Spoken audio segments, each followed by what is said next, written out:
Day in the federal courtroom as Breonna Taylor's boyfriend takes the stand in the trial against one of the men who shot blindly into her apartment that night. Brett Hankison, the former LMPD detective, is facing federal charges of violating Taylor's civil rights, including the civil rights of Kenneth Walker. WHAS 11's Alexis Jones and photojournalist Jessica Farley are at the federal courthouse with how Kenneth Walker described that night with a live update now. Alexis?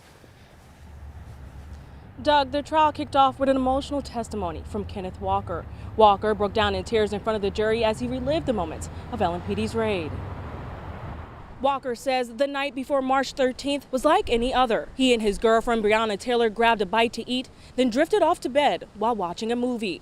Hours later, Walker says they heard 3 aggressive bangs at the door. Each time, he says, they asked who is it, but he says no one answered, causing him to grab his clothes, licensed handgun, and walk towards Taylor's bedroom door. Before walking down the hallway, Walker says the front door flew open, sounding like an explosion. He says he thought it was Taylor's ex-boyfriend breaking in. He fired towards the ground to scare them off. LMPD officers then returned several rounds. That's when Walker says he grabbed Taylor's hand, fell to the ground, hiding behind a nook in the wall. During the shooting, he says he heard Taylor screaming in pain, and once the gunfire stopped, she was unresponsive. Prosecutors showed images of Taylor's body after the raid, bringing Walker to tears. He says after the gunfire ended, he first called his mother, who told him to call 911 for help. Monday, prosecutors played the emotional call for the jury. 911, Operator Harris, where is your emergency?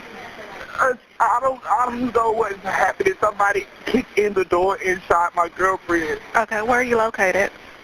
I'm at 3003 Springfield Drive, apartment 4. 3003 Springfield Drive, apartment number 4? Yes.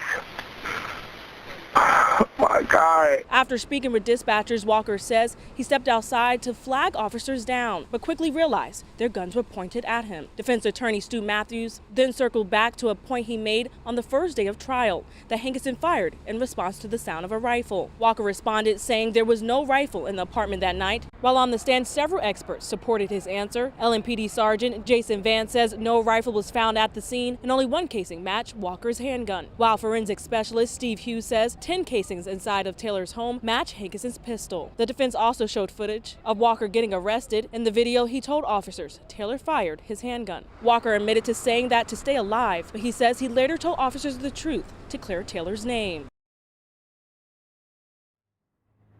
Now, Walker also doubled down on not hearing officers introduce themselves before kicking down Taylor's door. However, the defense says otherwise. In Louisville, Alexis Jones, WHAS 11 on your side.